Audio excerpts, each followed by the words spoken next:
EWS के नाम पर अगर सबसे कमजोर अगर कोई है, इकोनॉमिक तौर पर, माशी तौर पर जो पैसों में सबसे गरीब है हमारे दलित आदिवासी भाइयों को छोड़कर, तो अल्पसंख्यक समाज का मुसलमान है। ईडब्ल्यूएस का सर्टिफिकेट किसके पास नहीं है? शर्माओ मत, डरो मत मोदी से। मैं खड़ा हुआ हूं, एक मर्द तुम्हारे सामने खड़ा हुआ है। भाजपा के लोगों को मेरी आज के भाषण के बाद रात भर सर में दर्द होगा, पेट में दर्द होगा। बादशाह ने कहा वो बात गई, खत्म हो गई। बोले कैसे? तूने गाकर खुश किया, मैंने ऐलान करके खुश कर दिया तेरे। ये मामला चल रहा है नहीं है? सही बात है ना? रिजर्वेशन किसको मिलता है? जिसको लाकर पीठ पर लाठियां मारी जाती हैं, उनको रिजर्वेशन मिलना चाहिए। सोशल जस्टिस के नाम पर रिजर्वेशन मिलना चाहिए, सोशल डिस्क्रिमिनेशन के नाम पर रिजर्वेशन मिलना चाहिए।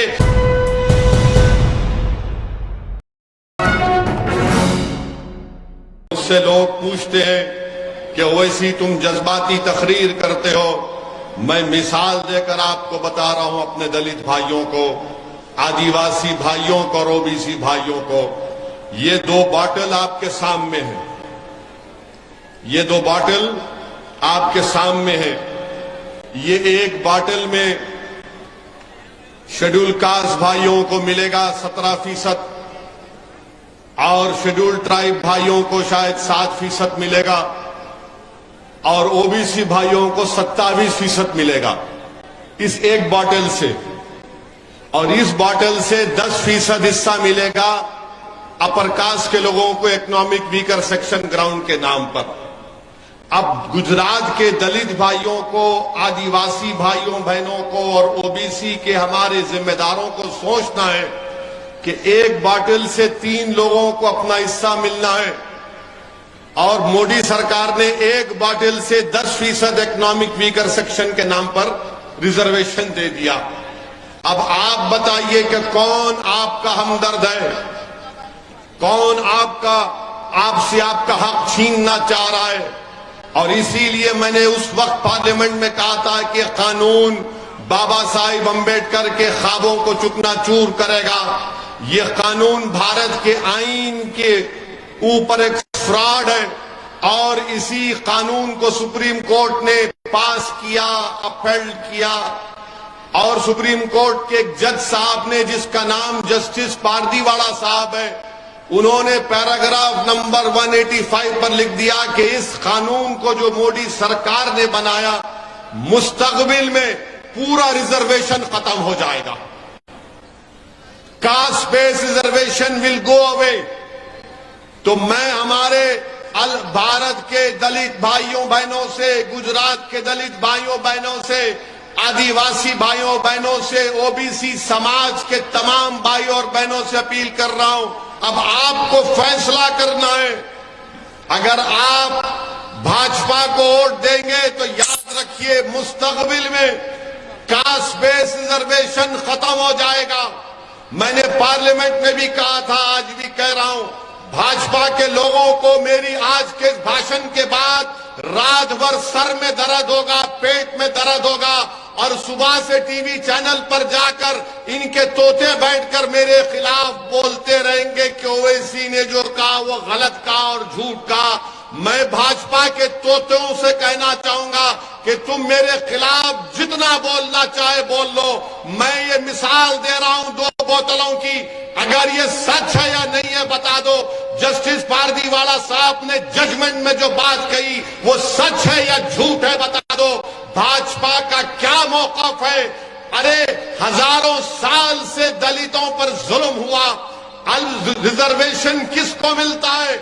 जिसको लाकर पीठ पर लाठियां मारी जाती हैं, उनको रिजर्वेशन मिलना चाहिए। अगर कोई दलित समाज का लड़का घोड़ी पर बैठकर अपनी बारात को निकालता है तो उसको पीटा जाता है। एनकाउंटर आदिवासियों का नक्सलाइट कर दिया जाता है। अरे सोशल जस्टिस के नाम पर रिजर्वेशन मिलना चाहिए, सोशल डिस्क्रिमिनेशन के नाम पर रिजर्वेशन मिलना चाहिए। मगर नरेंद्र मोदी की सरकार ने ईडब्ल्यूएस के नाम पर अपर कास्ट का एक कोटा क्रिएट कर दिया। और याद रखिए आने वाले सालों में भाजपा और आरएसएस की यही कोशिश है कि दलितों से, आदिवासियों से, ओबीसी समाज का कास्ट बेस्ड रिजर्वेशन खत्म करके रख दिया जाए। ये बात इनको समझना है। अगर आप भाजपा को वोट देना चाहेंगे दे दो, मगर याद रखो आज आपको रिजर्वेशन मिल रहा है, कल नहीं मिलेगा। बीजेपी और आरएसएस कहेगी कि गरीबी के नाम पर रिजर्वेशन मिलना चाहिए। मैं आपको बता रहा हूं, ईडब्ल्यूएस के नाम पर अगर सबसे कमजोर अगर कोई है, इकोनॉमिक तौर पर, माशी तौर पर जो पैसों में सबसे गरीब है हमारे दलित आदिवासी भाइयों को छोड़कर, तो अल्पसंख्यक समाज का मुसलमान है। बताओ कितनों के पास ईडब्ल्यूएस का सर्टिफिकेट है? यहां पर आपके पास कितनों के पास ईडब्ल्यूएस का सर्टिफिकेट नहीं है? हाथ उठाओ। ईडब्ल्यूएस का सर्टिफिकेट किसके पास नहीं है? शर्माओ मत, डरो मत मोदी से। मैं खड़ा हुआ हूं, एक मर्द तुम्हारे सामने खड़ा हुआ है। इतने लोगों को एक सर्टिफिकेट नहीं मिलता तो किसको मिलता है? और मोदी जी क्या कहते हैं? जिसकी सालाना आमदनी 8 लाख होगी उसको मिलेगा। अब आपकी सालाना आमदनी कितनी होगी? अल्पसंख्यक समाज मुसलमान का बहुत से बहुत गरीब कमाता होगा 20,000 या उससे भी कम, और उनको सर्टिफिकेट नहीं दिया जा रहा है। किसको दिया जा रहा है? जो ऑलरेडी आसमानों पर है और जो जमीन पर है उनको खाने की बात नहीं कर रहे, और जिनको मिलना चाहिए उनको नहीं मिलता है। इसीलिए मेरे अजीज दोस्तों और बुजुर्गों, ये जो कानून भाजपा ने बनाया और जिसको सुप्रीम कोर्ट ने अपहेल्ड किया, हम उस कानून के खिलाफ थे और रहेंगे। हम उस सुप्रीम कोर्ट के फैसले को बड़ी इज्जत के साथ गलत मानते हैं। तो ये हमारी बात को हमारे दलित भाइयों को, हमारी बहनों को, आदिवासी समाज के और ओबीसी समाज के लोगों को समझना पड़ेगा। यानी ईडब्ल्यूएस में 8 लाख सालाना आमदनी रिजर्वेशन मिलेगा, और वो दलित बच्चा उसको स्कॉलरशिप मिलना है तो उसकी बाप की सालाना आमदनी 2.5 लाख होनी चाहिए। उनको 8 लाख और इनको स्कॉलरशिप के लिए 2.5 लाख।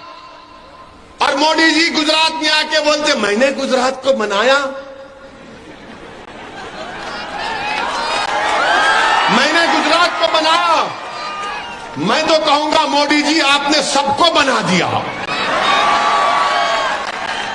आपने सबको बना दिया, आपने सबको बेवकूफ बना दिया। आने 2014 में भारत के प्रधानमंत्री जब यहां गुजरात के मुख्यमंत्री थे, उन्होंने कहा था गुजरात में बाहर से पैसा आएगा ब्लैक का और हर एक के अकाउंट में 15-15 लाख डाल दिया जाएगा। बोला था ना, 2 करोड़ नौकरी सबको दी जाएगी। भाइयों बहनों, चाय पी पी कर झूठ बोला भारत के प्रधानमंत्री ने। तो एक वाकया याद आया हमको, हमारे वालिद मरहूम बोलते थे, ये भाजपा वाले दिल पर ना ले, लाइटर वेन में ले, मजाक के तौर पर ले। एक बादशाह था, बादशाह के दरबार में कोई गया तो उसने बहुत अच्छा गाना गाया। तो बादशाह ने कहा क्या गाया तूने? बादशाह ने चाय पी, और बादशाह ने चाय पीकर कहा इसको 10 सोने की अशरफी दे दो। वो फिर और अच्छा गाया तो बादशाह ने और चाय पी, और चाय पीकर कहा इसको 1 घर दे दो। फिर उसने और अच्छा गाया तो बादशाह ने कहा इसके बेटे को नौकरी दे दो। उसने और अच्छा कहा तो बादशाह ने और चाय पी और कहा कि इसके अकाउंट में 15 लाख रुपए डाल दो। चुनाव, उसके बाद 1 दिन, 2 दिन, 4 दिन, 5 दिन हो गए। वो बेचारा जो उसको 100 सोने की अशरफी का वादा, उसके बेटे को नौकरी का वादा, उसके अकाउंट में 15 लाख, वो बादशाह के पास गया। बादशाह, मैंने तो आपको चाय पी, आपने चाय पी पी कर कहा था, मैंने गाना भी गाया, आपने ऐलान किया। तो बादशाह ने कहा वो बात गई, खत्म हो गई। बोले कैसे? तूने गाकर खुश किया, मैंने ऐलान करके खुश कर दिया तेरे। ये मामला चल रहा है नहीं है? सही बात है ना? बिल्कुल दिल पे लगी, दिमाग पे पहुंच गई। अच्छा, अब दूसरा ले लो। ये भाजपा एक है तो पीछे कांग्रेस और वो एक छोटा रिचार्ज दिल्ली का भी आ गया। तो दोनों में 3 लोग खड़े हुए थे, भाजपा, कांग्रेस और वो छोटा रिचार्ज। सूरत में आए और आकर एक ने कहा, ये माने दिल पे मत लो, लतीफा है, लाइटर वेन में है। तो एक ने कहा कि मेरे पास इतनी बड़ी दौलत है, इतनी जमीन है मेरे पास। ये हमारे छोटे भाई ने अपनी तकरीर में कहा था। उन्होंने कहा इतनी बड़ी जमीन है कि अगर हम जमीन पर फर्टिलाइजर डालकर जब वापिस आते हैं, पूरी जमीन पर अनाज खड़ा हो जाता है। तो वो दिल्ली का छोटा रिचार्ज बोला, हाँ इतनी जमीन तेरे पास है कि फर्टिलाइजर डालते हैं और वापिस आए जब तक अनाज उग जाता? बोले हाँ उग जाता। उसने बोला ओहो, ये तो लंबी छोड़ा, मुझे भी लंबी छोड़नी चाहिए। उसने कहा मेरे पास क्या है तुझे मालूम?